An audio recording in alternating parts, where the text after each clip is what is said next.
Bonjour à tous, vous regardez une vidéo explicative pour le prochain relevé des chocolats de Pâques. Cette vidéo a pour but de vous expliquer la méthodologie de relevé des îlots monofabricants et des îlots multifabricants. La première partie du questionnaire n'a pas changé par rapport à l'année dernière.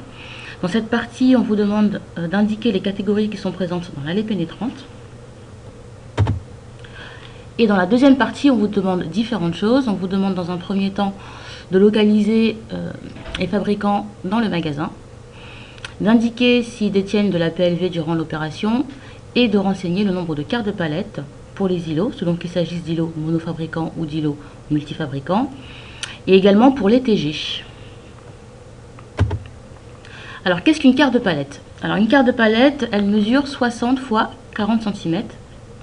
Donc, c'est le mobilier que vous allez le plus rencontrer durant cette opération. Et dans certains cas particuliers, vous pouvez rencontrer des demi-palettes comme la demi-palette Milka qu'on a sur cet exemple. Et dans ce cas, vous renseignez 2, puisque une demi-palette représente 2 cartes de palette en termes de dimension.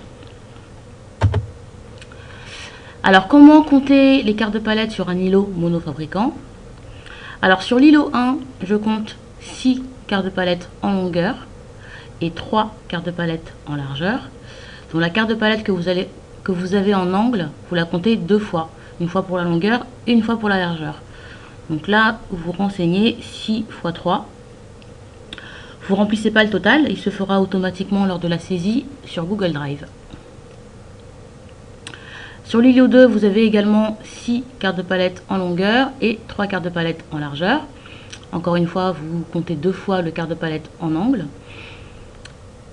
Et vous avez le cas particulier qu'on a vu un peu plus tôt, à savoir une demi-palette, que vous comptez donc comme 2 quarts de palette.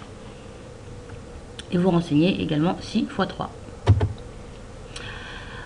En pratique, on a un îlot monofabricant Milka. Donc il est situé en tête, donc je le renseigne dans le questionnaire. J'ai 7 cartes de palette en longueur et 3 cartes de palette en largeur.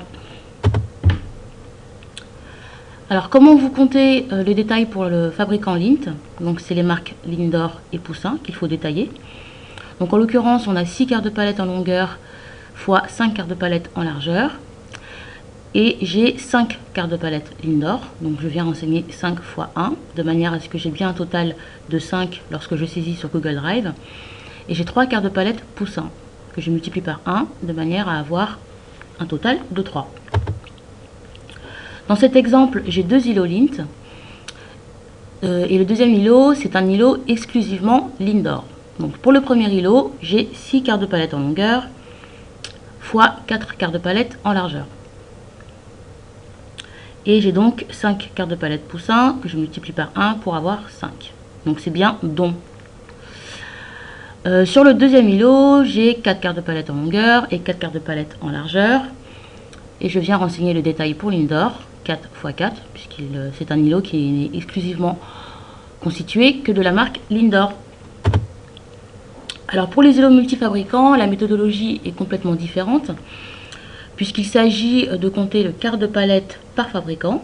Donc en l'occurrence, pour le fabricant A, j'ai 5 quarts de palette. Pour le fabricant B, j'ai 4 quarts de palette. Pour le fabricant C, j'ai 5 quarts de palette également.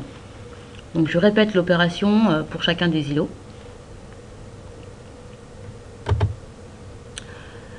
Cette vidéo est maintenant terminée. N'hésitez pas à contacter votre coordinateur terrain si vous avez la moindre question.